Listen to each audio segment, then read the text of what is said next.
বিনয় নিউজের মাধ্যমে জানতে পারে সরোজই তার হারিয়ে যাওয়া বোন।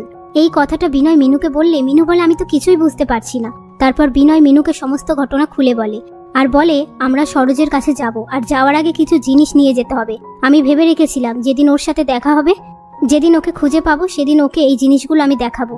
ওদিকে সরোজ মন খারাপ করতে থাকলে রণ বলে আপনি আপনার হারিয়ে যাওয়া ভাই বোনেদের ঠিক খুঁজে পাবেন। সরোজ বলে তবুও তো মন মানতে চায় না। এসব কথার মধ্যে সরোজ রণকে বলে আচ্ছা, আমার বাবা মা যখন মারা গিয়েছিল তখন আমি অনেকটাই ছোট, আর আপনিও তো অনেকটাই ছোট যখন আপনার মা আপনাকে ছেড়ে চলে গিয়েছিল। ওদের জন্য একটা ছোট স্মরণ সভার আয়োজন করলে হয় না? রণ বলে আচ্ছা ঠিক আছে, কি করতে হবে আমাকে বলুন। সরোজ বলে বেশি কিছু না, ফুল ধূপ আর ওনাদের ছবি।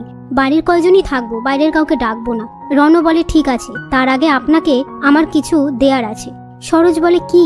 তখনই রণ তার মায়ের শাড়িটা নিয়ে এসে বলে এই শাড়িটা আপনি নিন। সরোজ বলে নিতে পারি, কিন্তু একটা শর্তে। রণ বলে কি শর্ত?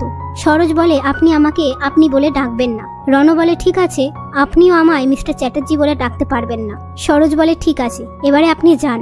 রণ বলে যাওয়ার আগে বউয়ের সাথে একটু রোম্যান্স করবো না? এই বলে সরোজকে জড়িয়ে ধরে। এরপর সরোজ তার বাবা মা আর রণর মায়ের জন্য স্মরণ সভার আয়োজন করে।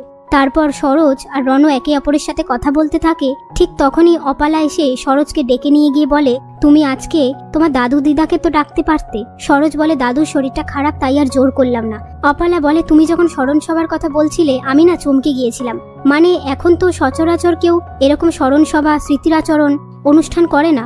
সরোজ বলে আসলে যখন আমার বাবা মা মারা গিয়েছিল আমি অনেকটাই ছোট ছিলাম, আর মিস্টার চ্যাটার্জিও তো তখন তার মাকে হারিয়েছিল। অনেক বছর হয়ে গেছে, তাই এত বছর পর আর শ্রাদ্ধানুষ্ঠান করতে চাইনি। তাই ভাবলাম ওনাদের আত্মা যখন শান্তি পেয়েছে ওনাদের জন্য স্মরণ সভা আর স্মৃতিরাচরণ টাইপের কিছু একটা করি।